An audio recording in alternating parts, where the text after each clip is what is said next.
주제로 공부하고 이제 글쓰기를 한 거는 좀 됐는데 우여곡절이 이제 많이 있고 뭐 그 중간에 좀 이제 멈췄다가 이번에 이제 다시 이제 원고를 쓰는 이제 마지막 단계에 이제 이 강의를 하게 돼서 여러분이 이제 저의 원고의 동반자면서 귀로 듣는 독자, 독자들인 셈이죠. 예. 왜 청년 부담가 제목에 대한 얘기를 먼저 드리면 우리가 불교를 좀 많이 이렇게 들은 것 같지만 실제로 이제 저 불경에 들어가면 우리가 알고 있는 것들이 굉장히 잘못 알고 있는 게 참 많았구나 이걸 이제 느끼는데 저도 한 5년 전부터 이제 불경을 본격적으로 공부를 하면서 몇 가지 아주 놀란 지점이 있었어요. 그러니까 정말 우리가 세상에 대해서 참 대충 생각하고 대충 산다 이거를 이제 다시 한번 느끼게 됐는데 그래서 이제 누가 남들이 날 오해하더라도 좀 그렇게 억울해하지 말아야겠다. 여러분도 그러시면 안 돼요. 왜냐하면 우리가 너무 많은 오해를 하고 살기 때문에 그런데 이제 그 중에 대표적인 게 왠지 부처님은 좀 연세가 많이 드시고 중년이나 노년의 그 외모를 많이 갖고 있잖아요. 불상들은. 그래서 나이 들어서 이제 좀 공부를 하는 거다 이렇게 이제 생각을 하고 노년의 사상이다 이런 느낌이 있었는데 놀랍게도 29살에 출가를 하셨고 35세 이제 깨달았어요. 깨달아서 막 이제 그 설법을 한 그 몇 년의 기록은 좀 상세하다가 40년이 훅 그냥 파노라마처럼 지나가서 80이 되시거든요. 그러니까 이제 80에 열반에 드셨으니까 무병장수 하신 셈인데 그럼 우리가 이 붓다의 사상이 40대, 50대, 60대 이렇게 뭐 변하는 궤적을 발견을 했으면 그러면 이제 노년에도 완성이 됐군. 뭐 이렇게 해서 청년이라는 생각을 못했죠. 그래서 못했죠. 그런데 깨달음이 35에 이루어졌다는 거예요. 35은 뭐 지금 당연히 청년이고 그 시절도 너무 젊은 나이인 거예요. 근데 그때 깨달음이 4, 5, 6, 70대, 80까지 변함없이 이어졌다는 거예요. 그러면 붓다의 사상은 청년기의 사상인 거예요. 안 그렇습니까? 네. 그 사이에 뭐 더 완성됐다든지 아니면 조금 변질이 됐다든지 이제 보통 이제 다른 사상은 그렇거든요. 그 45년이라는 시간을 거치면 변질이 돼요. 변화가 된다고.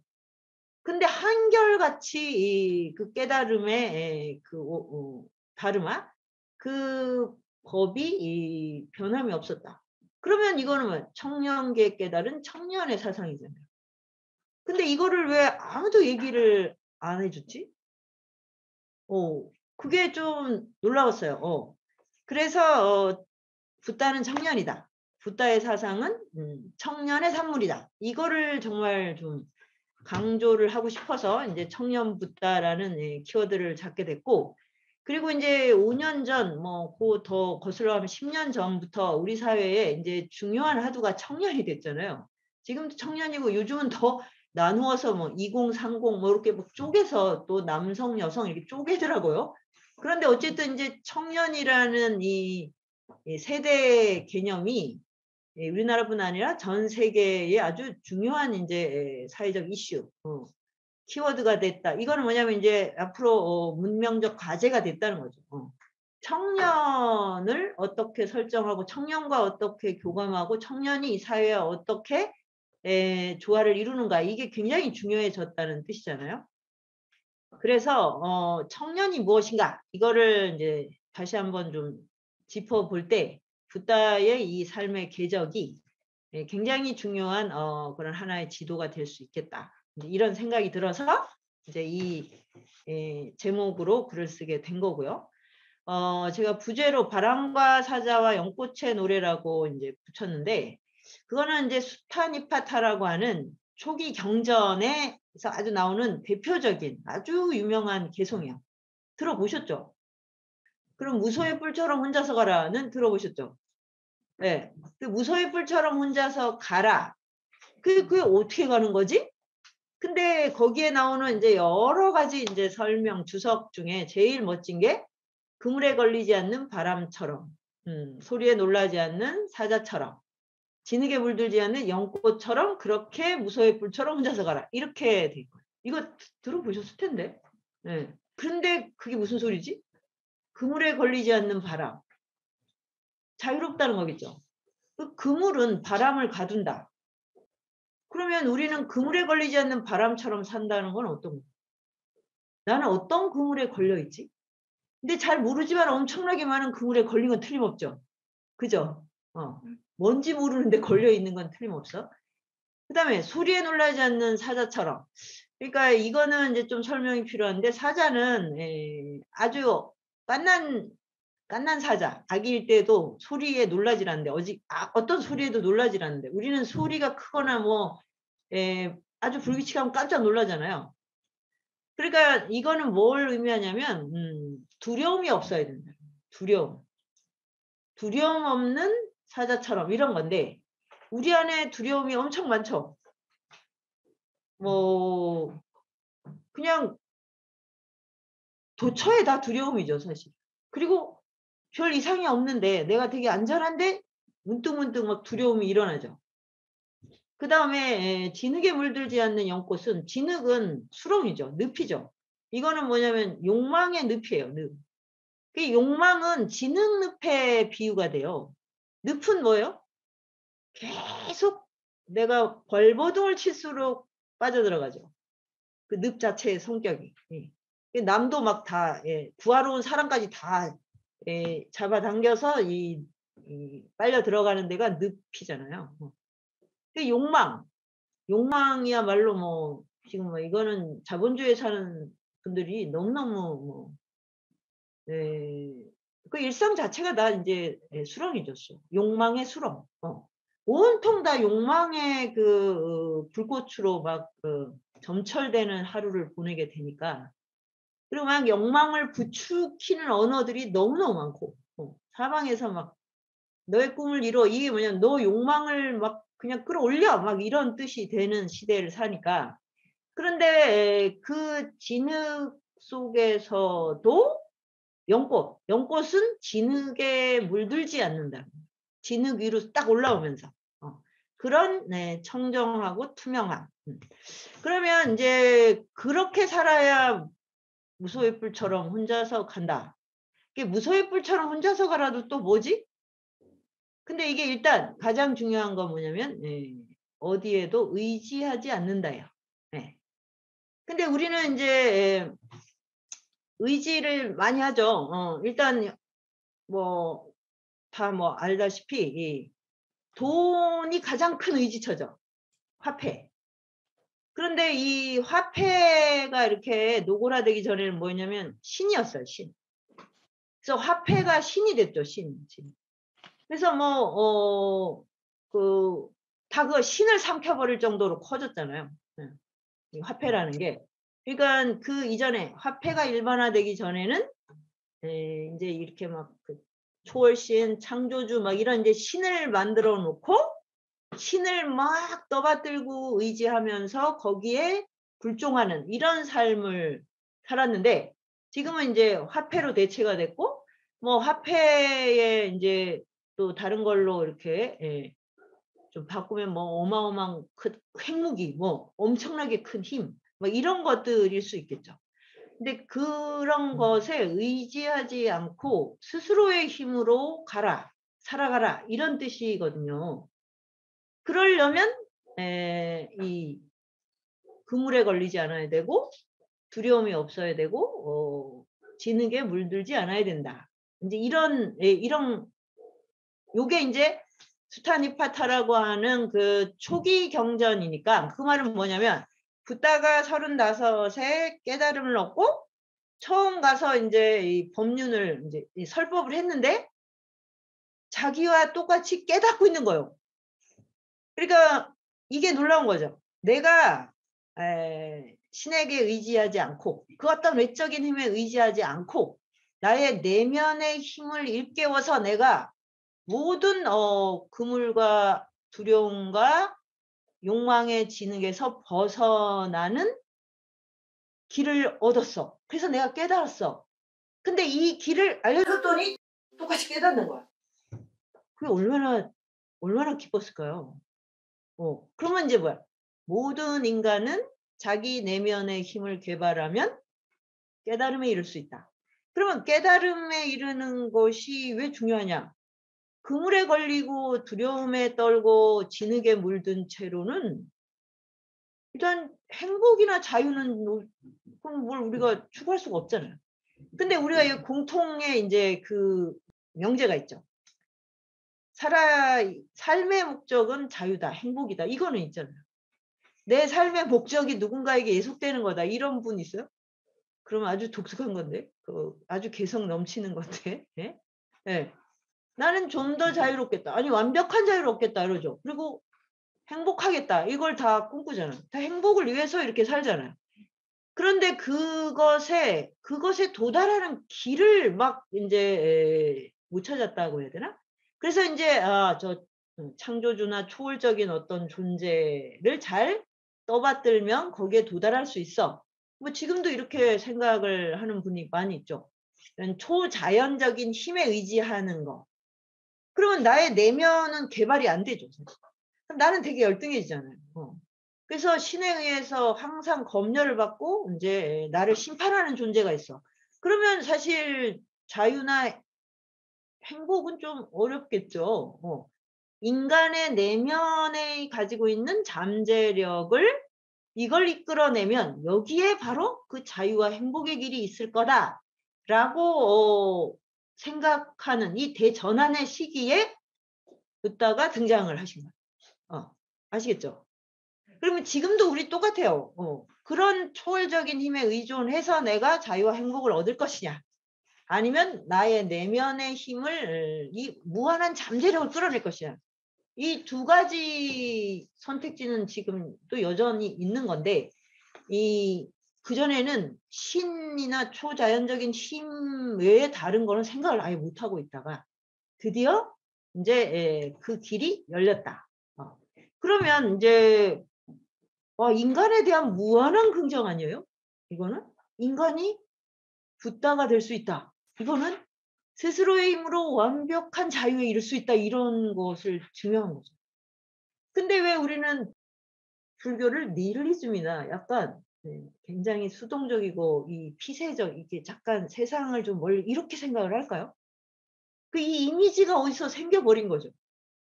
여기서 제가 좀 놀랬죠. 그게 아니고 너무나 이거는 정말 절대적 긍정의 에너지야.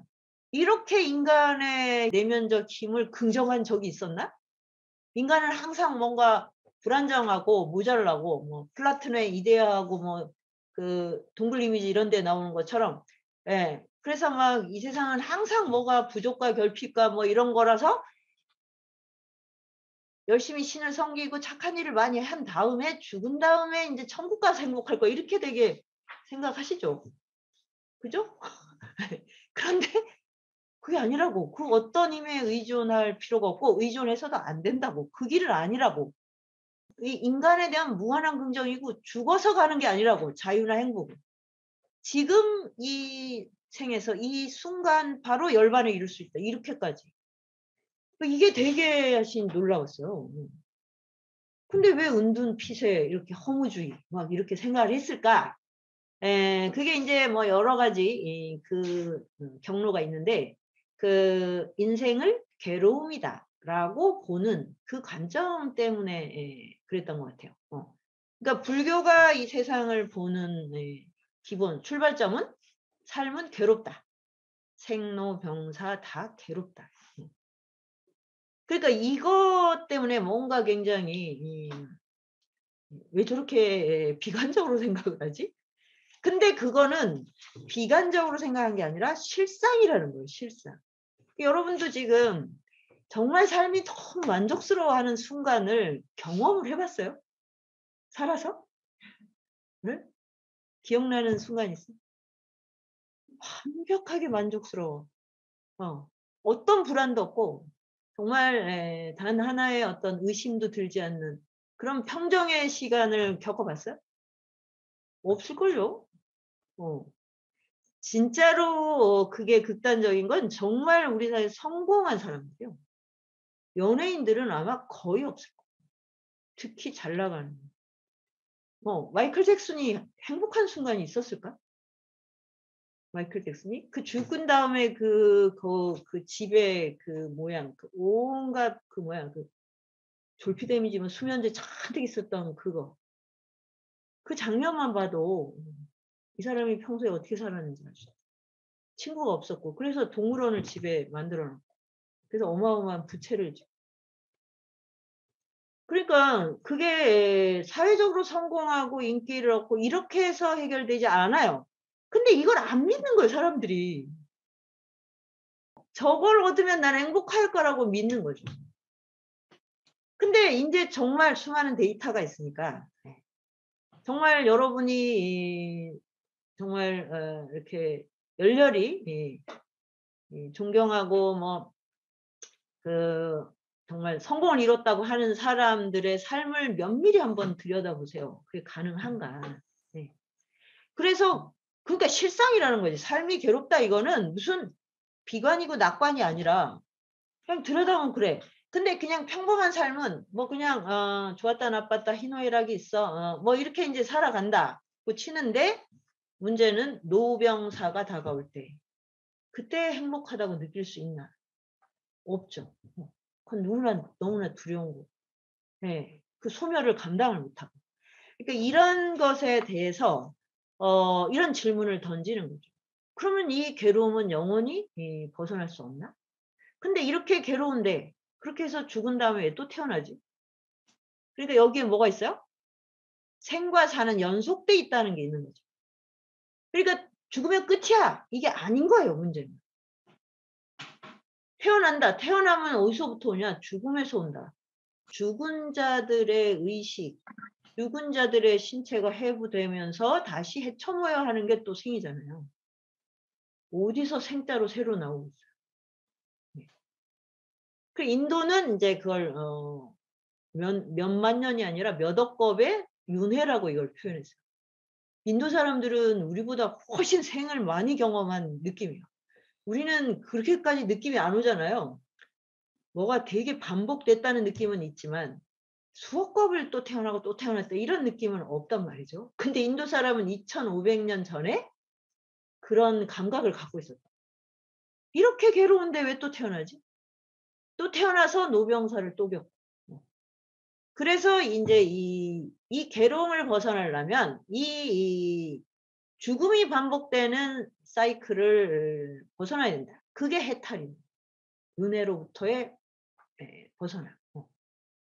이제 그런 질문을 인제 던지게 되는 거죠. 그러니깐 일단 그것이 뭐 가능하냐 안 하냐 이런 문제는 떠나서 굉장히 리얼리즘이다 이런 생각이 들었어요. 이렇게 아주 구체적인 우리 생의 실감위에서 문제를 던지고 그거를 풀어간다. 이게 되게 놀랍고 그다음에 신이나 그런 초월자의 의지를 안 하면 내 인간의 이 잠재력을 가지고 한다. 그러면 이거를 세밀하게 분석해서 어떤 능력을 키우고 어떤 능력은 제어해야 되는가 아까 나왔죠. 그래서 너무나 논리적이죠. 그러니까 너무 우리가 불교에 대해서 일반적으로 대충 생각하는 이미지랑 아주 다르죠. 이미 "야 나는 뭐 저 정도는 알고 있었어." 이러면 인제 좀 그런 분은 좀 강의 듣지 마시고 빨리 다른 경전을 더 읽으셔서 빨리 좀 깨달음을 향해 가시고요. 이게 인제 하여튼 저같이 인제 이렇게 초짜 입문하는 그런 학인의 입장에서 봤을 때 굉장히 놀라웠다. 예. 이런 식의 문제 설정 자체가 굉장히 강력한 지적인 어떤 열정을 이끌어내는 힘이 있어요. '아 우리의 지성이 저렇게 고도화될 수가 있나?' 그래서 불교는 인류 사상사 또 인류 종교사에서 가장 지적인 종교예요. 그래서 종교라기보다는 철학이나 사상이라고 해야 되지 않나? 뭐든 상관이 없어요 그러니까. 그런 이름에 매일 이유가 아무것도 없는 거예요. 그냥 존재가 인간으로 태어난 존재라면 누구나 걸어야 할 길? 그냥 이렇게 말해도 돼요. 그것을 지금 발견을 했다. 그리고 그 길을 누구든 가라. 근데 가기 전에 뭘 해야 돼? 탐구를 해야 돼. 아주 면밀하게 탐구를 해야 돼. 그래서 이제 21세기가 돼서 이 상대성 이론이나 양자역 과학 같은 최고의 과학과 대화할 수 있는 유일한 종교거든요. 그래서 이제 상대성 이론이나 양자역 과학을 막 공부를 하다 보면 와 그게 너무 진짜 이거는 어떤 철학책보다 정말 우리 사유 구조를 완전히 바꿔주는. 근데 이런 게 인제 불교에서 받은 그 충격, 이 사유 구조의 대전환 이런 거하고 이렇게 맞물려서 그래서 인제 지금 청년부따랑 같이 그 아인슈타인 그 상가 우주 그 강의랑 인제 데이비드 봄의 양자역학 이 공부를 같이 동시에 열게 됩니다. 이게 인제 우리가 생각하는 현대 지성사의 최고 경계가 아닐까. 불교에 정말 관심이 있다면 과학을 공부. 그래서 왜 정화 스님이 언제부턴가 과학책만 저렇게 보시는지 이해가 됐어요. 과학책을 보면서 부처님 말씀을 이렇게 다 복기를 하고 계실 거예요. 그걸로 완전히 구조를 바꿨기 때문에 과학책이 이해가 더 잘 되실 거예요.